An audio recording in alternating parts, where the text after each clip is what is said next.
Hi, everybody. This is Tim Newton from the Krannert School. We are joined today by Jarrett Jones, who is the Vice President and Program Director, JSF LiftSystem at Rolls-Royce. So before we can talk about your career path, what is the Vice President and Program Director, JSF LiftSystem's role? What do you do on a daily basis? Okay, so the Joint Strike Fighter, or the F-35 program, is one of the fifth generation, or is the fifth generation fighter jet that the U.S. government is developing in conjunction with 9 partner countries. The F-35B, which is one of the 3 models of the F-35, is the one I work on for the lift system. So in simple terms, what the F-35B is a short takeoff and vertical landing aircraft. So it can take extremely short takeoffs and then vertically land on a ship, for example. So it gives capability to the U.S. government and other partner countries that otherwise aren't able to do. So it's a really cool technology. So we build the lift system piece of that.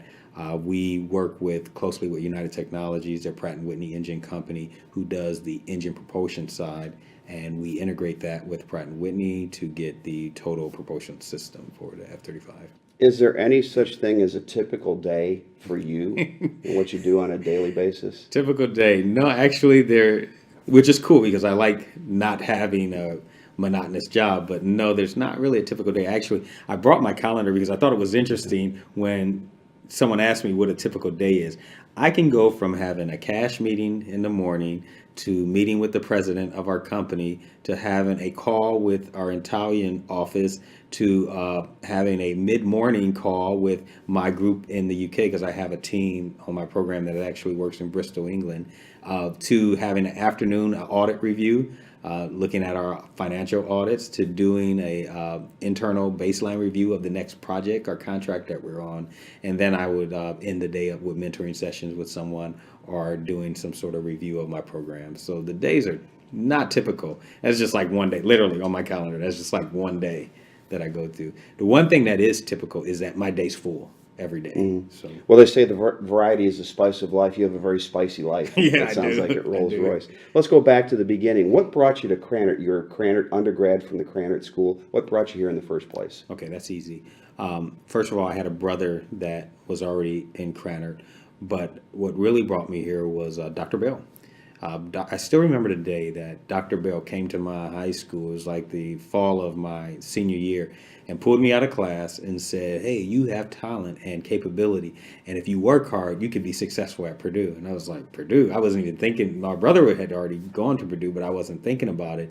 And Dr. Bell really convinced me there was a real opportunity here for me if I worked hard, and he was right. If you work hard, it turned out to be a great opportunity for me. I really, really appreciate it. My sister ended up coming here as well. So, yeah, it's Dr. Bell had a huge influence on my decision. He and the fact that my brother Jimmy was here as well. Cornell Bell was a longtime director of the Business Opportunity Program, which is now named after him. How did that cohort early on help get you jump-started here? So we came the summer before classes actually started for your freshman year, and we got the opportunity to take calculus or an econ and English. And I was originally from Hammond, Indiana, and we had a good math program, but nothing would have quite prepared you to go that extra step to jumping into calculus 161, which was the first of engineering calculus. And Dr. Bell's class allowed me to get that upfront understanding of the class. But I think more importantly than the classes, I had a friend group. Dr. Bell had maybe more than 30 of us down for a summer. I had a friend group that when school started, Purdue wasn't as overwhelming, even though it's overwhelming because coming from a small town like I'm from, or a small city like I'm from, and walking on campus in Purdue with 30,000 kids at that time and from all over the world, and all you've ever lived in is this little small community. You didn't even vacation that much outside of the community, and then coming to Purdue could have been overwhelming. But because you had this group of people that you knew and that you had spent the summer with and developed relationships with, and then really saw the rigor of Purdue and how you had to adjust to the learning style versus high school, I just think it was like brilliant. I mean, I really appreciate Krannert, Dr. Bell especially, but also Krannert, because Krannert did not have to create the business opportunity program. Not every school has those.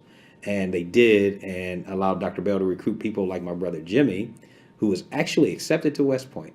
And Dr. Bell came to our house. I remember I was like a sophomore in high school, and told my brother Jimmy, "You don't want to go to West Point. You want to come to Purdue." And by him doing that, it really did change our family dynamics, because my brother ended up coming here, and I was kind of iffy on coming to Purdue, but then Dr. Bell convinced me to. And then by the time my sister graduated, she was like, "Oh, I'm going to Purdue.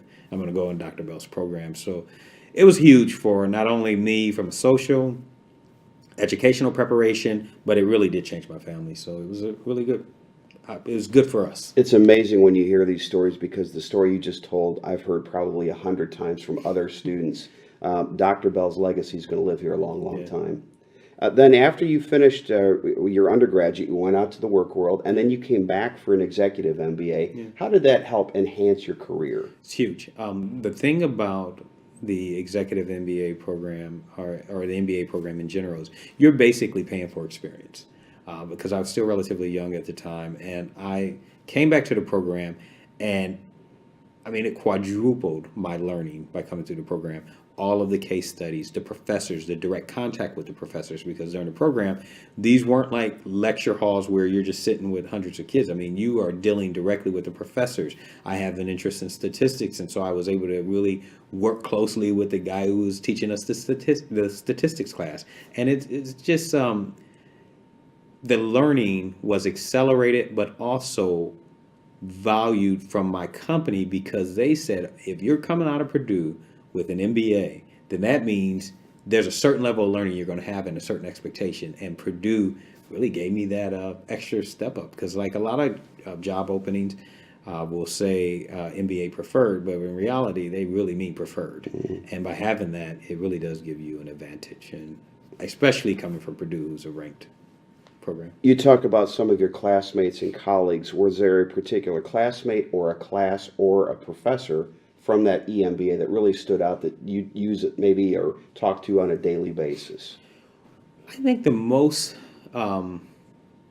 impact I had from the whole program is when we went to Tilburg, where our class actually went to the Netherlands, and we were taking a strategy class in the Netherlands as part of one of the cohorts one of the actual in sessions was actually in Europe.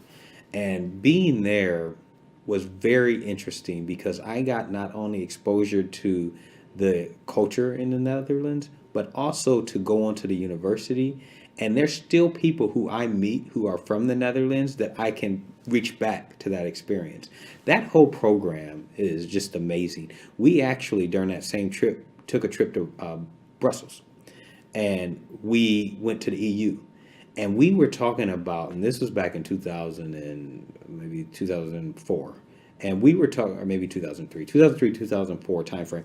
We were literally talking about the EU coming together and how Turkey was interested in coming into the EU. And we were talking to the EU. We were at the European Union headquarters in Brussels, Belgium. And that was huge for someone like me who just would not have had that opportunity. And again, I was able to use those experiences, the international experiences, for my even current job, because my job is so international. I go to so many different countries, and you meet so many different people, and just to have that basis. And I'm covering it at a very top level, but just the in-depth understanding from the international aspect associated with the EMBA was huge for me. And really, the Krannert experience, both at the undergraduate level and at the executive MBA level, has replicated your work experience, because you worked in a diverse group here. You worked in teams. So I would think that both of those really got you prepared for your career. Oh, absolutely.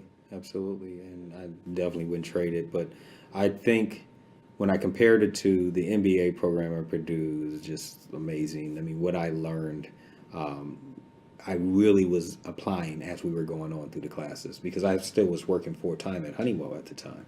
So I was applying everything I was learning in the classes at work. So we took a leadership class. I was a leader. At that time, I was a quality director.